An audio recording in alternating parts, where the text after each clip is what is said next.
Hello everyone, welcome to way to officer. I hope you all are doing well. So RRB clerk pre का result declare हो चुका है। बहुत से लोगों के कमेंट्स आए हैं जिनका हो गया है, बहुत से लोगों का नहीं भी हुआ है, तो उनके लिए आगे तो अपॉर्चुनिटीज हैं।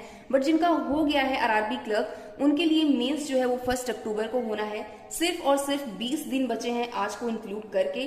तो इस 20 दिनों में कैसे प्रिपरेशन करना है, जिन्होंने पहले से प्रिपरेशन की है उनके लिए तो बहुत अच्छा है, वो अपना रिवीजन कर सकते हैं, मॉक टेस्ट दे सकते हैं। बट जिन्होंने प्रिपरेशन नहीं की है, क्योंकि बहुत से स्टूडेंट ऐसे हैं जिन्होंने इस एग्जाम को दिया था, उन्हें एक्सपेक्टेड नहीं था बट वो इन हो गए हैं, उनका प्री क्वालिफाई हो गया है। अब उनको मेंस के लिए पढ़ना है और 20 दिन में किस तरीके से पढ़ना है, कहाँ से पढ़ना है, किस सोर्स को फॉलो करना है, काफी कंफ्यूजन हो जाता है अगर आप बिगनर होते हैं तो उसके लिए किस तरीके से पढ़ना है आज डिस्कशन करेंगे इस पर। तो आइए स्टार्ट करते हैं, आपके लिए काफी हेल्पफुल होने वाला है। सबसे पहले कहाँ से पढ़ना है, किस सोर्स से पढ़ना है, इसको जानने से पहले आपको सिलेबस का पता होना बहुत जरूरी है, क्योंकि सिलेबस आपके दिमाग में फिक्स रहेगा। आपको पता रहेंगे कितने क्वेश्चन कितने मार्क्स के आने वाले हैं, कितना टाइम मिलने वाला है आपको, तो आप उस तरीके से अपनी स्ट्रेटेजी बना सकते हैं मॉक टेस्ट में और वो आपके एग्जाम में काम आएगी। सेक्शन देख लेते हैं कौन कौन से सेक्शन है। सबसे पहला रीजनिंग सेक्शन, इसके 40 क्वेश्चन आपको देखने को मिलेंगे मेंस में, 50 नंबर के होंगे। दूसरा है कंप्यूटर नॉलेज, ये सेक्शन है, इसके 40 क्वेश्चन आएंगे और ये 20 मार्क्स के होंगे। तीसरा है जनरल अवेयरनेस, जिसमें आपका करंट अफेयर आएगा, कुछ स्टैटिक बैंकिंग के क्वेश्चन आएंगे, इसके 40 क्वेश्चन होंगे, आपके 40 मार्क्स के होंगे। चौथा है आपका इंग्लिश लैंग्वेज या हिंदी लैंग्वेज, जो भी आपने चूज किया है, इसके 40 क्वेश्चन आएंगे और 40 मार्क्स के होंगे। पांचवा है हमारा न्यूमेरिकल एबिलिटी, इसके 40 क्वेश्चन होंगे और 50 मार्क्स के होंगे। टोटल टाइम जो आपको मिलेगा वो 2 घंटे का मिलेगा। इस 2 घंटे में आपको हर एक सेक्शन से क्वेश्चंस करने हैं, जितने क्वेश्चन आपको आ रहे हैं मैक्सिमम क्वेश्चन करने हैं, क्योंकि आरआरबी क्लर्क मेंस की जो है, आपको पता है क्लर्क की जो कट ऑफ है वो थोड़ी हाई जाती है, तो इसमें आपको number of question, number of attempt आपको ज्यादा करने होते हैं विथ 100% एक्यूरेसी। तो ये चीज आपको ध्यान में रखनी है, आपको अपनी स्पीड बनानी होगी, अपनी एक्यूरेसी सही करनी होगी, जिससे आपके नंबर ऑफ अटेम्प्ट्स बढ़ पाए अच्छे से। ठीक है, तो ये आपका पूरा सिलेबस है, इसको अच्छे से नोट कर लीजिए अगर आपका मेंस है, क्योंकि आपको ये भूलना नहीं चाहिए। आपको पता होना चाहिए कि आपके कितने क्वेश्चन कितने मार्क्स के आ रहे हैं और कितना टाइम आपको हर एक सेक्शन के लिए अलॉट करना है। वीडियो में आगे बढ़ने से पहले मैं आपको एक अमेजिंग ऑफर बताना चाहती हूँ, जो कि टेक्स्ट बुक की तरफ से आया है। ये किसी भी मॉक टेस्ट में ऐसा पहला ऑफर है जिसमें आपको हर दिन 1 रुपए लगाना है अपने मॉक टेस्ट पर। मीन सिर्फ 365 रुपए में आपको पूरे साल भर का पास मिल रहा है टेक्स्ट बुक का। 1 रुपए एक दिन आपकी सक्सेस की प्रिपरेशन के लिए होने वाली है। इसका लिंक मैं आपको डिस्क्रिप्शन में दे दूंगी। काफी अच्छा ऑफर है। आपको पता है टेक्स्ट बुक के जो मॉक टेस्ट होते हैं इतने ज्यादा आपको मिल जाते हैं, इतने सारे क्वेश्चन मिल जाते हैं, प्लस इसकी एनालिसिस सबसे बेस्ट होती है। आप कोई भी मॉक टेस्ट परचेस करो, आपके पास टेक्स्ट बुक होना मैंडेटरी है, क्योंकि इतने सारे एग्जाम आते हैं, इतने सारे आपको क्वेश्चन प्रैक्टिस करने हैं, इतनी सारी एनालिसिस करनी है, तो आपके पास टेक्स्ट बुक होना चाहिए, सबसे बेस्ट है ये। एंड यस, अगर आप मेरा कूपन कोड वेट10 यूज करोगे तो आपको एक्स्ट्रा 10% ऑफ मिलेगा। मींस 365 से भी कम में आपको मिल जाएगा पूरे साल भर का, और साल भर के अंदर ही आपको एग्जाम निकालना है, आपको जॉब लेनी है, राइट। सो यस, लिंक आपको डिस्क्रिप्शन बॉक्स में मिल जाएगा, वहां से आप परचेस कर लीजिए। ऑफर बहुत ही कम टाइम के लिए वैलिड है। सो यस, परचेस करिए एंड मॉक टेस्ट जरूर लगाइए, क्योंकि मेंस आ रहे हैं, आगे बहुत सारे प्री आने वाले हैं। सबसे पहला सेक्शन देखते हैं, जो कि है रीजनिंग का। रीजनिंग में सबसे ज्यादा क्या चीजें आती हैं, वो है पजल। आपको पता है बहुत सारी पजल आती है मेंस में। अगर आपने पजल पर अपनी कमांड बना ली है, आपको पता है कि पजल को किस तरीके से सॉल्व करना है कम टाइम में, तो आप काफी अच्छा स्कोर कर सकते हैं। काफी स्कोरिंग सब्जेक्ट, काफी स्कोरिंग सेक्शन है आपका रीजनिंग। इसमें आपको ज्यादा से ज्यादा प्रैक्टिस करनी है पजल की। अभी इनफ टाइम है, 20 दिन है, आप इजिली कर सकते हैं पजल की प्रैक्टिस। अगर आप डेली कर रहे हैं तो आप बहुत अच्छा पजल प्रैक्टिस कर सकते हैं, अच्छी कमांड बना सकते हैं। इसमें आपको क्या करना है, डेली मॉक टेस्ट देना है, डेली पजल लगाने हैं, जितने आप लगा सकते हैं एज मच एज पॉसिबल।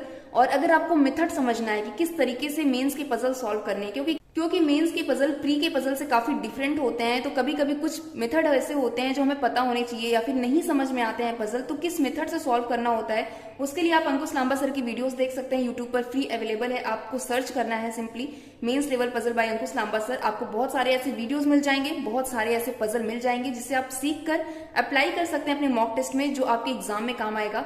तो आपको रीजनिंग के लिए क्या करना है, ज्यादा से ज्यादा पजल प्रैक्टिस करनी है, प्लस आप डेली मॉक टेस्ट तो लगाओगे ही, या फिर अल्टरनेट डे पर आप एक मेंस का मॉक टेस्ट आपको लगाना है। और अल्टरनेट डे पर आप एक मेंस का मॉक टेस्ट लगा रहे हो, तो जो दूसरे दिन है आपको उसको एनालाइज करना है।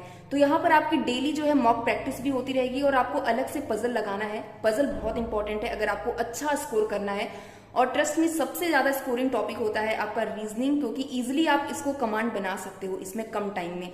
तो यहाँ से आप बहुत ज्यादा नंबर निकालने की कोशिश करो, इसके लिए आपको पजल प्रैक्टिस करनी बहुत जरूरी है।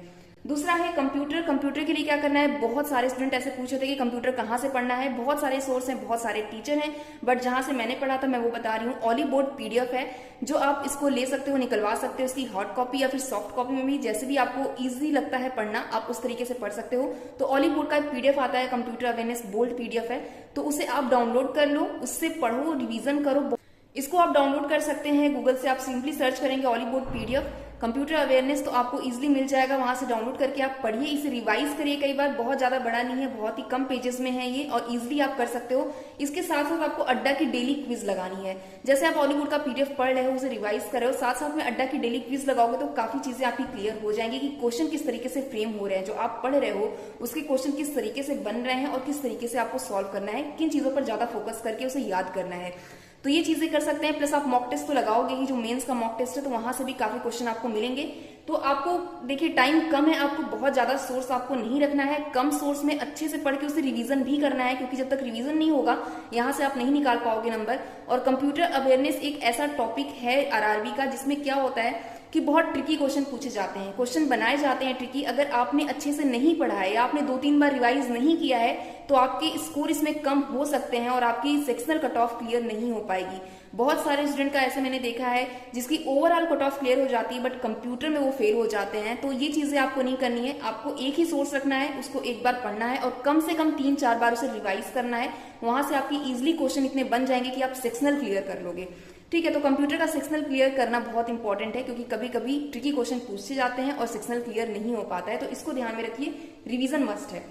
दूसरा है जनरल अवेयरनेस। जनरल अवेयरनेस के लिए आपको पता है कि सारे एग्जाम में कम से कम 6 महीने के करंट अफेयर्स पूछे जाते हैं, बट बहुत सारे स्टूडेंट ऐसे हैं जिन्होंने 6 महीने का करंट अफेयर नहीं पढ़ा है और अब टाइम कम है, 20 दिन में 6 महीने का करंट अफेयर पढ़ना, उसे रिवाइज करना थोड़ा इम्पॉसिबल है, क्योंकि आपको याद भी रखनी है सारी चीजें। उसके लिए आप क्या कर सकते हो, कम से कम 4 महीने का करंट अफेयर, लास्ट के जो 4 महीने हैं, जून, जुलाई, अगस्त एंड सितंबर, इस 4 महीने के करंट अफेयर को अच्छे से आपको पढ़ के कम से कम 2-3 बार आपको रिवाइज करके जाना है। क्योंकि अगर आपने 4 महीने भी पढ़ा है तो बहुत सारे इसके क्वेश्चन आपको मिल जाएंगे यहाँ से करने के लिए और इजिली आप अच्छा स्कोर कर सकते हो। ठीक है, तो 6 महीने का दिमाग में प्रेशर लेकर नहीं चलना है। अगर आपने नहीं पढ़ा है तो इन 4 महीने का करंट अफेयर आपको अच्छे से पढ़ लेना है।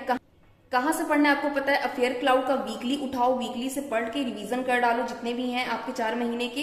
प्लस अगर आपने अफेयर क्लाउड नहीं पढ़ा है, आपको लगता है कि आप नहीं पढ़ सकते हो, तो स्टडी आईक्यू और अड्डा, इन 2 चीजों को फॉलो कर सकते हो। तो यहाँ से आपको क्या करना है, स्टडी आईक्यू के करंट अफेयर पढ़ लो, उसके बाद आपको क्या करना है, अड्डा की जो क्विज आती है डेली क्विज, वहां पर जाके एक मंथ की पूरी क्विज सॉल्व कर डालो, तो वहां से आपके बहुत सारे करंट अफेयर ऐसे प्रिपेयर हो जाएंगे।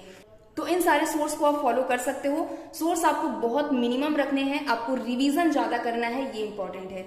दूसरा है इंग्लिश या हिंदी लैंग्वेज, जो भी आपने चूज किया हुआ है। अगर आपने हिंदी लैंग्वेज चूज किया है तो आपको मॉक टेस्ट देना है, जो आप मॉक टेस्ट दे रहे हो फुल मॉक टेस्ट मेंस का, वहां से आपको प्रैक्टिस करनी है, वो तो हो जाएगी आपकी प्रैक्टिस। उसके अलावा आपको डेली क्या करना है, अड्डा पर डेली क्विज आती है हिंदी की अलग से, तो आपको वहां पे सॉल्व करना है, या फिर टेक्स्ट बुक से भी, अगर आपके पास टेक्स्ट बुक है तो वहां भी आपको हिंदी की क्विज मिल जाएगी, तो वहां से आप सॉल्व कर सकते हो। तो इन 2 सोर्स में से कोई एक सोर्स आप फॉलो कर लो, आपको डेली वहां पे क्वेश्चन मिल जाएंगे, उसको सॉल्व करो, इतना इनफ है। क्योंकि हिंदी वहां पर जो आती है वहां पर आपको सिर्फ अपना दिमाग लगाना है और अलग से आपको कुछ पढ़ के याद करके इसमें जाने की जरूरत नहीं पड़ती है। तो इन चीजों को आपको ध्यान रखना है कि आपको समझना है हिंदी में, तो ये चीज आपकी अंडरस्टैंडिंग अगर बन जाएगी तो एग्जाम में आप कर लोगे। दूसरा, इंग्लिश के लिए इंग्लिश वही बच्चे लिए होंगे जिनकी इंग्लिश पर कमांड होगी। आपको पता है कि आपको रीडिंग करनी है ज्यादा से ज्यादा, क्योंकि मेंस पूरा रीडिंग का ही खेल है। जितनी रीडिंग आपकी अच्छी होगी, जितनी आपकी अंडरस्टैंडिंग पावर अच्छी होगी, आप उतनी इजिली क्वेश्चन को सॉल्व कर पाओगे। प्लस आपको मॉक टेस्ट तो देना ही है, आपको दोगे।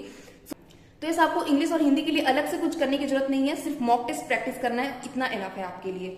दूसरा है न्यूमेरिकल एबिलिटी, जिससे बहुत सारे स्टूडेंट जो है घबराते हैं।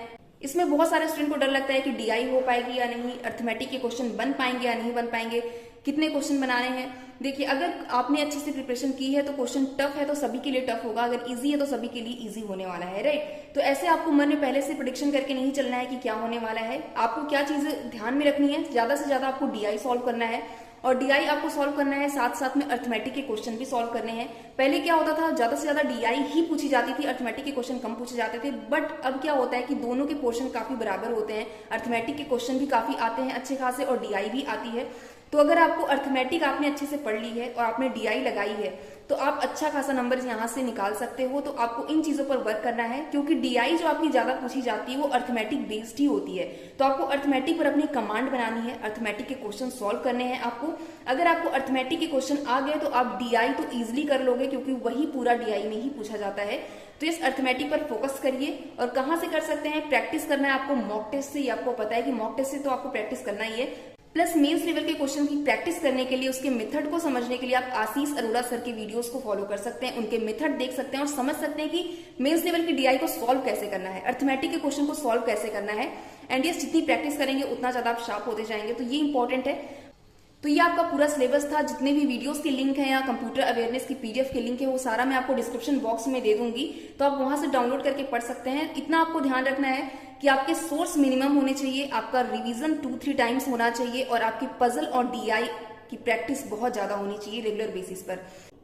बस इतनी सारी चीजें आपको करनी है और 20 दिन एनफ है। ये पहले से मन में बैठाकर नहीं रखना है कि 20 दिन है, सिर्फ 20 दिन है। आपको ये देखना है कि 20 दिन बहुत ज्यादा है, आप इजिली कर लोगे अगर आप डेली प्रैक्टिस करोगे तो। एंड यस, आई होप आपके लिए वीडियो हेल्पफुल रहा होगा। आपकी कोई क्वेरी है, कोई डाउट है तो आप कमेंट बॉक्स में मुझसे पूछ सकते हो। मेरा मेल आईडी भी डिस्क्रिप्शन में दिया हुआ है, तो आप वहां भी मुझसे क्वेरी पूछ सकते हो। एंड यस, मिलते हैं नेक्स्ट वीडियो में एक अच्छी इन्फॉर्मेशन के साथ। तब तक अपना ख्याल रखिए, खुश रहिए, प्रिपरेशन करते रहिए। Best of luck.